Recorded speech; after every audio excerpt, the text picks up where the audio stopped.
Vamos fazer uma breve revisão sobre o que nós estávamos abordando, ou um resumo sucinto deste capítulo. Esse esquema foi previamente feito por mim, então vamos agora abordá-lo para vocês. Então, conceito de cinemática escalar, conceito de referencial, repouso, movimento, e depois vamos falar sobre o tipo do movimento uniforme. Referencial é aquilo que tomamos por base para fazer uma análise, para fazer uma comparação, ou seja, para que nós possamos dizer que um corpo está em repouso ou em movimento. Repouso. Dizemos que um corpo está em repouso quando a distância entre este e o seu referencial não muda, não varia, permanece constante. Dizemos que um corpo está em movimento quando a distância entre este e o seu referencial está mudando, está variando. E aí, quando nós já dizemos esses três tópicos, nós podemos falar sobre o movimento uniforme, que é aquele caracterizado por velocidade constante. Se o corpo apresenta sempre a mesma velocidade, então dizemos que o movimento ele é uniforme. E neste caso, temos uma única equação, a equação da velocidade média, da qual decorre a função horária das posições do movimento uniforme. São duas equações distintas? Não, só estão escritas de forma diferente, mas são iguais. Uma vez que nós dissemos que o movimento uniforme é aquele caracterizado por velocidade constante, agora vamos falar sobre a classificação do movimento. O movimento ele se classifica em movimento progressivo, que é aquele no qual as posições aumentam, as posições ao longo da trajetória aumentam, e neste caso nós dizemos que a velocidade ela é positiva, maior do que zero, e nós dizemos que o movimento ele é retrógrado quando ocorre uma diminuição das posições, ou seja, ao longo da trajetória as posições diminuem. Neste caso, a velocidade ela é negativa.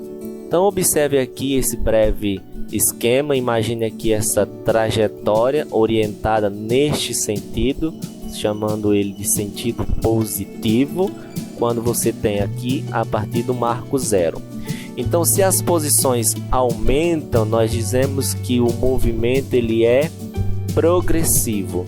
E se as posições ao longo da trajetória diminuem, nós dizemos que o movimento se classifica, a classificação do movimento ela é retrógrado. Escrevi aqui um fator de convenção, mas nós vamos falar dele depois, que é o fator de convenção de velocidade média, um pequeno resumo sobre convenção de tempo e a escala medida de comprimento. Voltemos para o nosso livro didático. Veja só. No nosso livro didático, esses mesmos pontos são abordados de maneira bem ilustrada. Eu quero mostrar para vocês o conceito agora de trajetória. E antes disso, falar sobre o conceito de trajetória, deixe-me abordar um pouco sobre esta figura e o que ela representou ao longo da história da ciência. Na verdade, ela mesma não representou nada, mas Galileu Galilei usou um exemplo de um barco em movimento para contra-argumentar o que afirmara Aristóteles 300 anos antes de Cristo. Vamos ver aqui um pouquinho sobre ela. Deixe-me ampliar aqui. Então, observe esta figura. Nela nós temos um barco, supostamente em duas situações distintas, uma quando ele está em repouso e outra quando está em movimento. E aqui a gente tem a trajetória de um objeto que se desprende do alto do mastro do barco. Bom, Aristóteles afirmara que a Terra não gira. E ele dizia: se a Terra girasse, quando nós dessemos um pulo, quando você dá um pulo, a Terra gira e você acaba caindo um pouco mais atrás. Ou, observando o voo de um pássaro como um beija-flor, ele deveria planar e a Terra deveria se movimentar e ele ficaria um pouco mais atrás. Dando um salto gigantesco de 300 anos antes de Cristo para o século 17, onde viveu Galileu, Galileu usou o exemplo do barco para contra-argumentar e dizer que o movimento de um era independente do outro. Ele falou o seguinte: se isso fosse verdade, quando um barco em movimento e um objeto se desprende do alto do barco, esse objeto deveria cair fora do barco. No entanto, o experimento mostra que ele cai exatamente no mesmo ponto, mostrando que a velocidade do barco e do objeto que se desprende são iguais e, portanto, independentes da velocidade de rotação da Terra. Feito só essa explanação, vamos agora ver aqui um pouquinho de trajetória. Aqui nós temos o que é trajetória? Trajetória nada mais é que o caminho percorrido. Embora essa primeira figura represente um fenômeno fotográfico, mas esta segunda nos dá um bom exemplo do que é a trajetória. Nesta segunda, nós temos os aviões, vamos chamar assim, que seja da Esquadrilha da Fumaça, nem sei, mas vamos dizer que sim. Nele, o seu livro traz uma pequena explicação do como se formam essas manchas brancas, vamos chamar assim, a trajetória. O avião solta gotículas de água que congela e ao congelar deixa esse rastro ou deixa esta marca, esta trajetória. Dando continuidade, vamos agora aqui para o conceito de posição. Deixa eu corrigir isso aqui. Posição, distância percorrida e deslocamento. E vamos analisar esta figura. Analisemos agora. Nela, você tem de uma maneira bem ilustrada que nós falamos agora sobre movimento progressivo. A origem das posições nós chamamos de marco zero, onde se começa a contagem. No sentido positivo, as posições aumentam, movimento progressivo. No sentido negativo, as posições diminuem, movimento retrógrado. Aqui você pode ver nesta figura um bom exemplo. Posições positivas, posições negativas, orientação da trajetória. Feito isso, vamos ver agora o conceito de velocidade média e resolver um exercício, um problema. Vamos lá. Velocidade média, deixe-me achar aqui onde é que ele está. Aqui. Então, velocidade escalar média. E aqui vamos abordar um pouquinho sobre o conceito de velocidade escalar média. Velocidade escalar média de um corpo nada mais é que a razão entre a distância percorrida e o intervalo de tempo. Matematicamente, nós dizemos que é a taxa de variação com que as posições aumentam com o passar do tempo. Então aqui está a nossa equação da velocidade média e vamos resolver uma questão do exercício de vocês. Essa questão está na página de número, deixe-me pegar aqui, na página de número 30. Quero usar a questão do Enem. Página de número 30 para que você possa acompanhar. E eu quero resolver ela aqui no nosso quadro branco. Deixe-me colocar aqui o nosso quadro branco digital. Vamos lá. Previamente eu já selecionei aqui a nossa questão para que nós pudéssemos ganhar tempo e o vídeo não ficasse tão longo. Vamos colocar aqui. Cá está a nossa referência. Embora a referência seja um MEC, é uma questão do Enem, mas ela foi retirada do livro, o nosso livro didático adotado, tá bom? A página de número 30, a questão de número 13, que diz o seguinte: uma empresa de transporte precisa efetuar a entrega de uma encomenda o mais breve possível. Para tanto, a equipe de logística analisa o trajeto desde a empresa até o local da entrega. Ela verifica que o trajeto apresenta dois trechos de distâncias diferentes e velocidades máximas permitidas diferentes. No primeiro trecho, a velocidade máxima permitida é de 80 km por hora. No primeiro trecho, a velocidade máxima permitida é de 80 km por hora. E a distância a ser percorrida também é de 80 km. No segundo trecho, cuja distância vale 60 km, a velocidade máxima permitida é 120. Vamos limpar aqui. É 120. Supondo que as condições de trânsito sejam favoráveis para que o veículo da empresa ande continuamente na velocidade máxima permitida, ou seja, a velocidade constante, portanto já podemos deduzir que estamos falando de velocidade média, cuja equação é... Deixa eu melhorar aqui o pincel, gente. Cuja equação é velocidade média é delta x, nosso livro vai trazer delta s, sobre delta t. Logo, nós iremos usar esta equação para resolver este problema. Então vamos lá. Mas antes disso, se você quiser resolver assim, você pode ficar à vontade e resolver direto. Aliás, existe uma maneira bem prática, bem simples, que eu estarei mostrando para vocês logo ao final. Mas vamos resolvê-la com a equação e com o conceito da física. Nós temos dois trechos. O primeiro trecho tem uma distância de 80 km. O segundo trecho tem uma distância de 60 km. Vamos lá.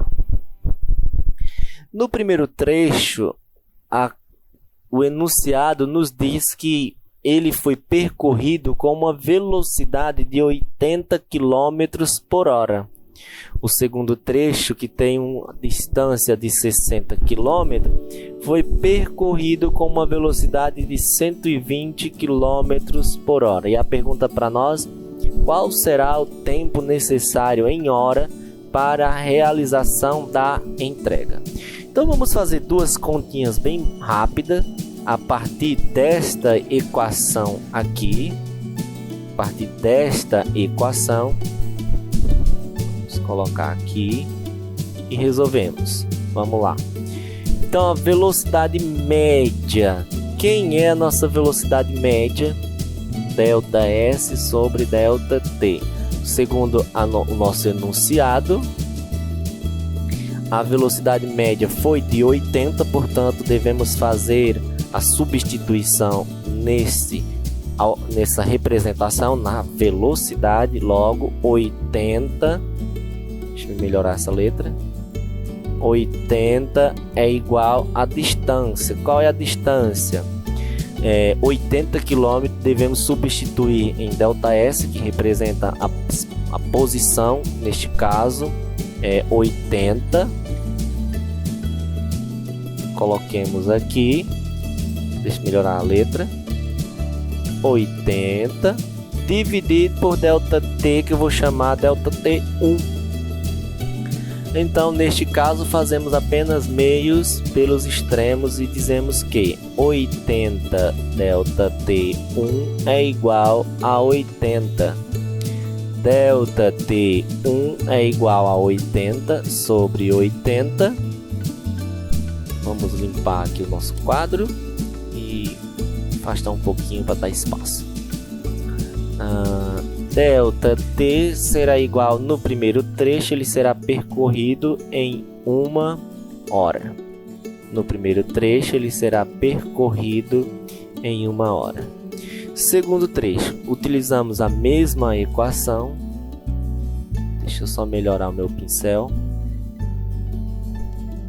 Utilizamos a mesma equação, velocidade média é igual a ΔS sobre ΔT. Então, quem é a velocidade? A velocidade é 120. Então, onde tem 120, devo substituir em Vm.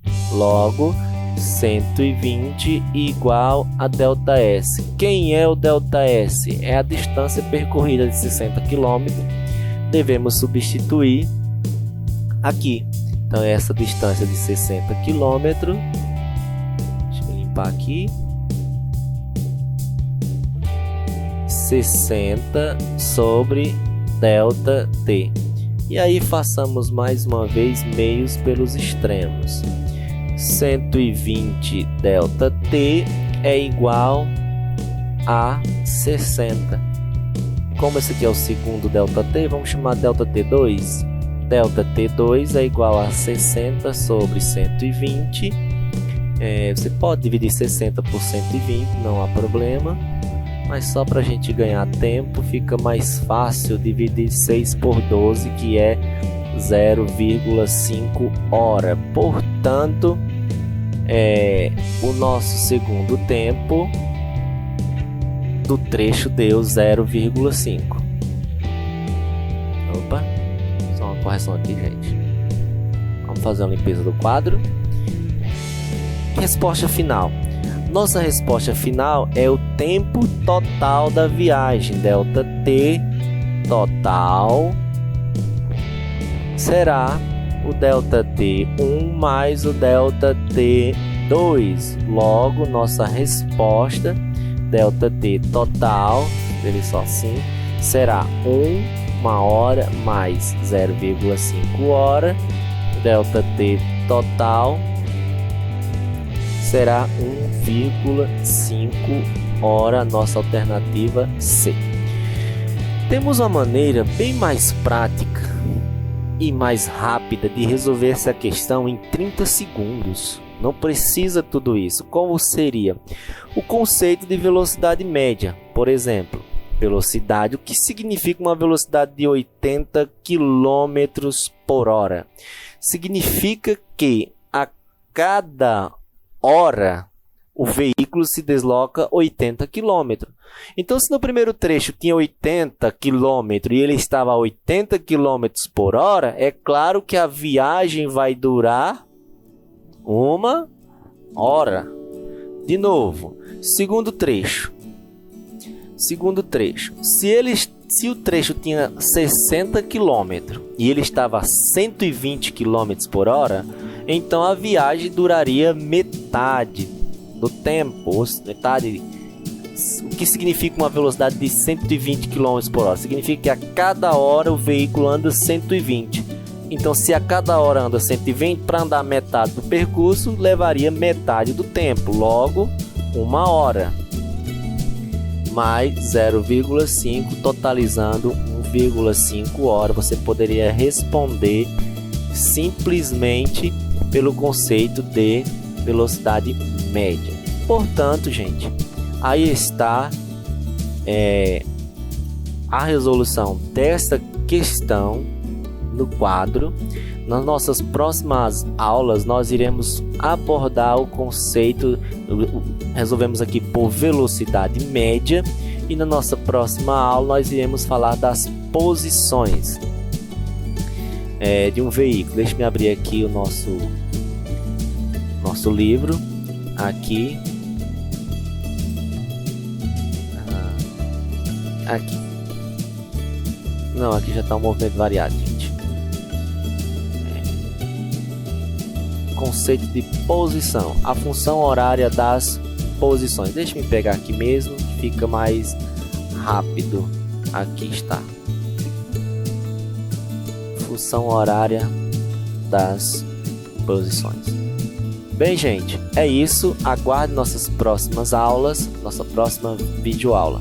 Obrigado a todos e tenham um bom dia, uma boa noite, uma boa tarde, etc.